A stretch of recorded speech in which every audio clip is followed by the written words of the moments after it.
자, 지금 중국의 관세가 무려 104%입니다. 오늘 오후 1시부터 본격적으로 발효가 되는데요. 현재는 오전 10시 40분을 지나가고 있습니다. 자, 중국 같은 경우는 어쩌다가 미국으로부터 무려 104%의 관세를 받게 됐을까요?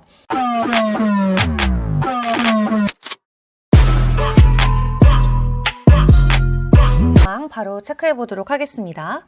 자, 일단 뉴욕 증시 간밤에 다시 한번 하락을 보였습니다. 나름 장 초반에 상승 기조가 나오긴 했는데요. 결국 관세에 대한 불안감을 안고 다시 한번 증시가 일제히 하락을 했고요. 이로써 다우 S&P 500은 무려 4거래일 연속 내림세를 기록을 했고, 이날 증시에서 어제 홀로 상승 마감했던 나스닥은 오늘 장에서 다른 지수들보다 더 큰 폭의 상승을 보이면서 2%대 지수 하락이 나왔습니다. 애플이라던가 테슬라 일제히 4%, 5% 가까운 하락을 보인 가운데 지금 간밤에는 중국 그리고 미국에 대한 관세 부담감이 증시를 크게 뒤흔든 것으로 확인을 해볼 수가 있겠습니다. 네요, 현재는 오전 10시 40분을 지나가고 있습니다. 자, 중국 같은 경우는 어쩌다가 미국으로부터 무려 104%의 관세를 받게 됐을까요? 그래서 일단 기본적으로 20%의 관세를 가지고 있었습니다. 여기에 이번에 상호관세 발표했던 트럼프 대통령이 중국은 34%의 관세를 매기겠다라고 코멘트를 남기면서 최종적으로 54%의 관세를 가지고 있었고요. 다만 대통령이 발표를 할 때 만약 중국이 보복을 하면은 우리는 그에 또 추가적인 맞대응을 하겠다. 그러니까 보복 조치하지 말아라 라고 미리 으름장을 놨었습니다.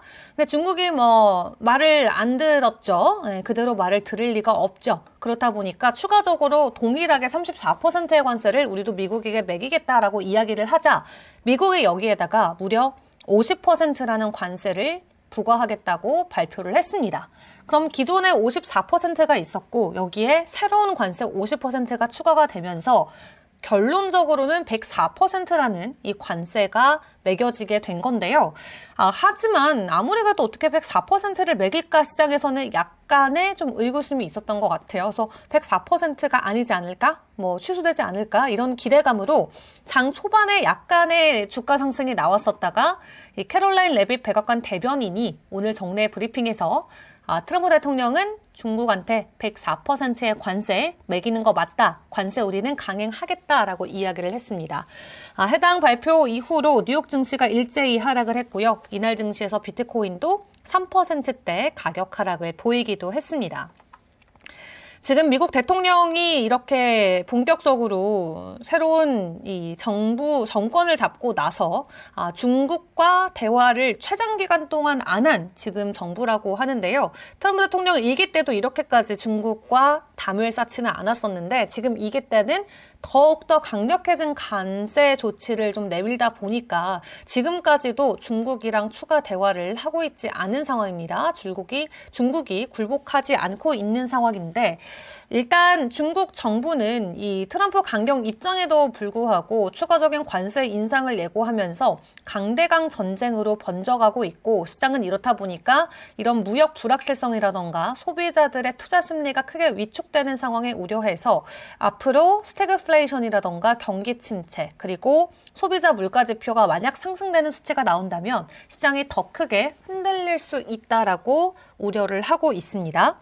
트럼프 대통령은 지금이라도 시진핑 주석이 전화를 한다면 우리는 놀랍도록 그들에게 우호적일 수 있다라는 말을 남기기도 했는데 그럼에도 불구하고 아직까지도 중국은 전혀 자존심을 굽히는 모습을 보여주고 있지는 않습니다. 오히려 더 강경하게 대응하는 모습들이 나오고 있고요.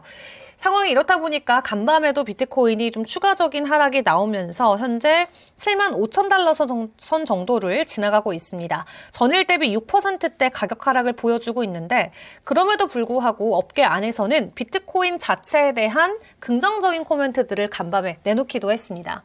이 비트와이즈의 CIO죠. 매트 호건 같은 경우는 결국 미국과 중국 간의 관세 전쟁이 격화되면서 비트코인이 아주 큰 역할을 할 것이다 라고 이야기를 했는데요.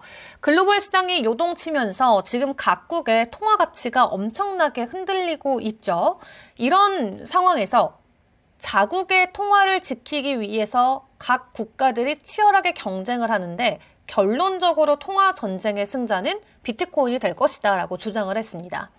사실 비트코인은 정부나 중앙은행에 속박되지도 않고 또 탈중앙화된 경계 없는 자산이다라는 점을 생각을 해봤을 때 다른 자산들과는 확실하게 다른 희소성을 가지고 있는 걸 생각을 해볼 수가 있겠고요. 그리고 통화평가 절하나 혹은 무역 갈등이 발생할 때 투자자들은 자연스럽게 안전자산을 찾게 되는데 이때 사람들이 선택하는 것으로 금이나 비트코인이 있을 수 있다라고 이야기를 하고 있습니다.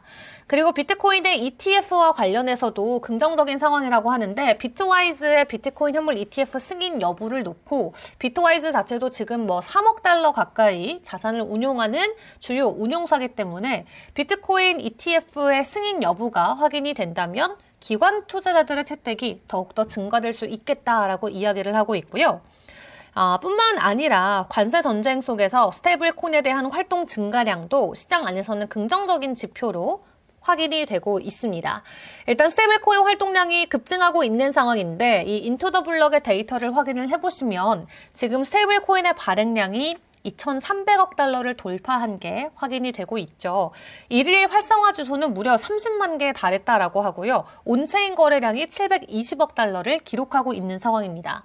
지금 수치는 지난 2월 이후 가장 높은 수준까지 올라온 건데 이 암호화폐 시장의 극심한 변동성 속에서 투자자들이 스테이블 코인으로 이동한 것 같다라는 내용을 확인을 해볼 수가 있겠습니다. 또 최근 몇 주간 경제적 불확실성으로 인해서 지속적으로 어려움을 겪었었던 암호화폐 시장에서는 과거 몇 년 동안 가장 큰 폭의 하락세가 지금 발생이 되고 있는데 그러면서 스테이블 코인에 대한 수요도가 쭉 올라갔고 스테이블 코인이 성장을 보일수록 글로벌 규제라던가 신흥 프로젝트 측면에서 기대감이 암호화폐 시장에 들어올 수 있다라는 전망들이 나오고 있습니다. 사실 국가마다 지금 스테이블 코인과 관련된 규제 법안들을 제안을 각자 하고 있는 상황이고요. 미국 같은 경우도 적극적으로 스테이블 코인을 허용하기 위한 규제안들을 마련을 해나가고 있는 상황입니다. 이 스테이블 코인과 관련된 법안이 허용됨과 함께 이 시장 안에서의 스테이블 코인 발행량이라던가 유동성 증가가 결론적으로는 비트코인을 포함한 암호화폐 시장에는 호재로 작용이 될 수가 있겠고요. 무엇보다 긍정적인 소식 중에 하나는 바로 미국 법무부가 간밤에 암호화폐 거래소나 지갑 그리고 믹싱 서비스의 단속을 중단했다라는 게 될 것 같습니다. 아예 전담팀을 해체했다라고 하는데 이 암호화폐 관련 범죄 수사 기준을 대폭 수정하면서 지금까지는 오히려 시장에 굉장히 발목을 잡는 하나의 규제로 적용이 됐었던 부분이 해체가 되면서 시장 안에서 좀 기대감이 나오고 있고요. 이 전임 바이든 행정부 같은 경우는 증권거래위원회랑 법무부를 동원을 해서 암호화폐 산업을 조금 무분별하게 탄압하는 듯한 느낌으로 규제를 했었습니다. 그래서 시장에서는 굉장히 어려움의 소리들이 많이 나왔었는데요. 일단은 엄청나게 큰 중대한 범죄, 예를 들어서 뭐 투자자 피해라던가 아니면 마약 카르텔, 뭐 테러 자금 조달 이런 중대한 범죄 제외하고는 나머지 사건은 모두 제외시킨다라고 합니다. 그래서 암호화폐 사업을 하는 이 사업자들에게는 상당히 긍정적인 호재 소식으로 작용이 될 수가 있겠고요. 또 간밤 나왔던 메사리 쪽의 이야기를 함께 확인을 해보시면 지금 파리에서도 블록체인 위크가 진행이 되고 있습니다. 우리 한국에서 코리아 블록체인 위크에서 KBW가 있듯이 파리도 PBW라고 Paris 블록체인 위크가 진행이 되는데 지금 현재 막 한참 진행이 되고 있고요. 여기에서 이제 패널 토론이 열렸는데 거기에서 나온 입장입니다. 이 암호화폐 분석 기업인 메사리 같은 경우는 이제 올해 들어서 비트코인을 많은 은행들이 본격적으로 채택하고 서비스할 수 있다라고 전망을 했습니다. 그러니까 한마디로 기관들의 비트코인 채택이 가속화될 것으로 전망을 한 건데요.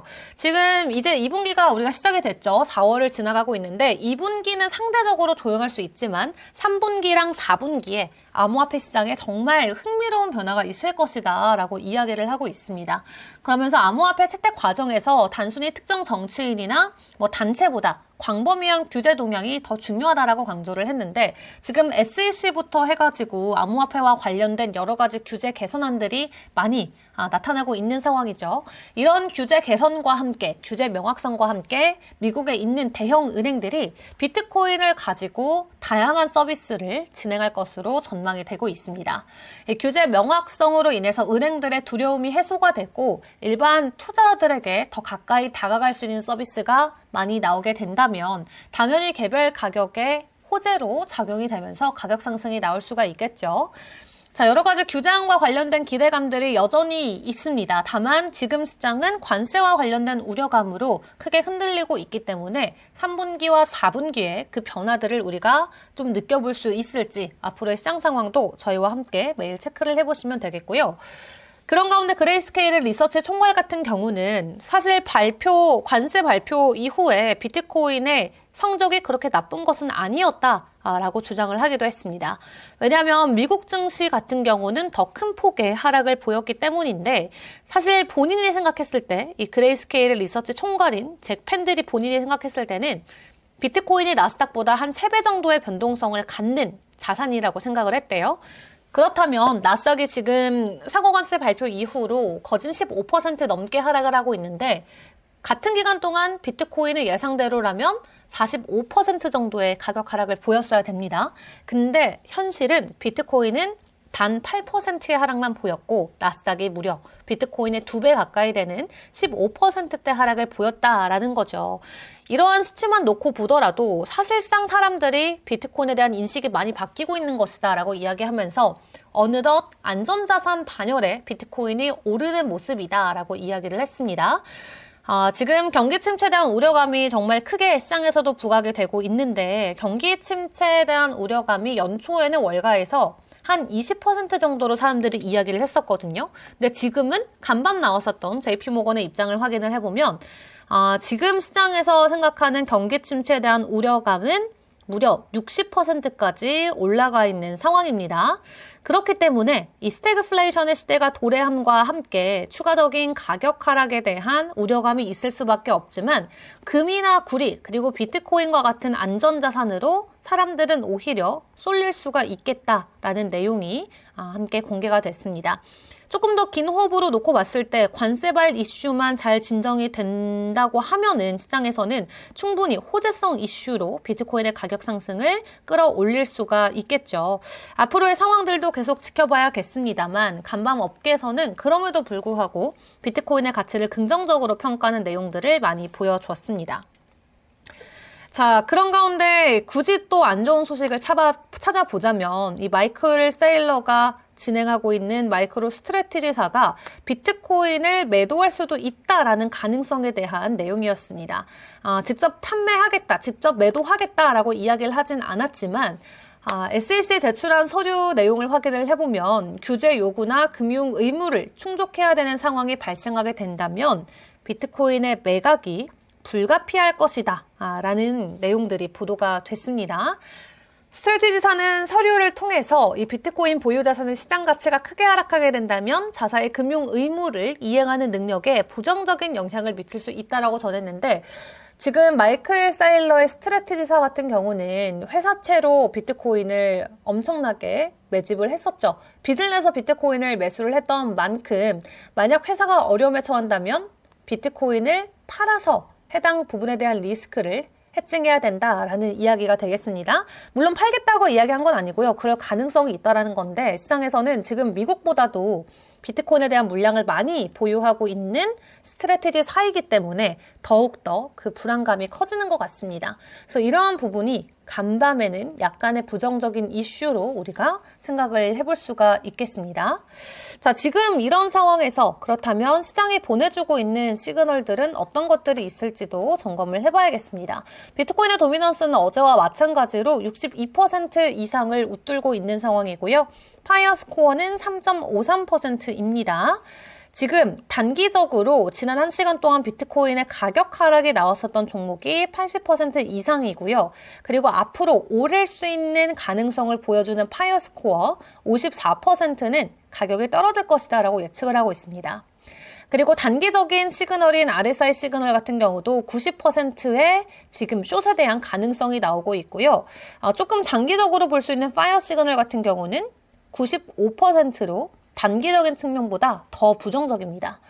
그리고 4일 추세로 확인해보는 파이어 트렌드 같은 경우도 동일하게 95%가 추가 하락이 이어진다라는 쪽의 시그널이 뜨고 있어서 사실상 약세 흐름이 지속될 수밖에 없는 상황을 지표를 통해서 체크를 해봤고요. 비트코인의 개별 가격에 대한 부분도 점검을 해보도록 하겠습니다. 지금 파이어 라인 아래를 밑돌고 있습니다. 캔들이. 다만 단기 추세 측면에서는 현재는 긍정에 대한 시그널이 떠 있는 상황인데 일단 어제 롱에 대한 시그널이 나왔었다가 다시 숏으로 바뀌고 나서 그 뒤로는 파이어 라인을 밑도는 추세가 이어지고 있고요. 단기와 장기 추세를 놓고 봤을 때는 지금 단기 추세에서는 상승에 대한 채널이 보여지는데 간밤 새벽에 꼬리를 달고 해당 채널을 뚫고 내려갔다가 지금은 다시 가격 회복을 일부 해주긴 했습니다. 다만 여기에서 지지와 저항 구간을 잘 확인하시면서 추가 대응을 해보셔야겠죠. 지금 지지 쪽으로는 74,574달러가 그리고 저항으로는 8383달러 선이 보여지고 있습니다. 단기적으로 비트코인의 가격 약세가 조금 더 강력해 보이는 상황이고요. 일단 추가적인 가격 상승에 대한 여부는 이 트럼프 대통령과 시진핑 주석의 추가적인 협상이 가능할지를 놓고 우리가 조금 판가름을 해볼 수가 있을 것 같습니다. 미국 증시 같은 경우도 간밤 중국과 미국의 관세 이슈로 급등을 했다가 급락하는 그런 모습이 나왔거든요. 지수가 무려 4%가 올랐다가 2%가 빠졌습니다. 이 하루 안에 6%대 등락을 보였던 거는 지난 몇십 년 만에 최대치였다라고 하기 때문에 그 정도로 시장에서는 조금만 완화적인 목소리가 나와준다면 바로 급반등으로 화답을 해줄 수가 있는 구간인 겁니다. 그래서 지금은 우리가 알트코인들은 워낙 많이 흔들리고 있기 때문에 비트가 먼저 좀 중심을 잡아줘야 되는 시장입니다. 그래서 매크로 지표, 이 관세 이슈들 잘 점검하시면서 일단 비트코인의 상황을 먼저 지켜봐야 될 것 같고요. 단기적으로는 약세에 대한 시그널이 나오고 있지만 추가적인 상승 전환이 나와줄 수 있을지 내일의 상황은 어쩔지 또 내일 시황으로 돌아오도록 하겠습니다. 여러분 오늘도 성공 투자하세요. 안녕.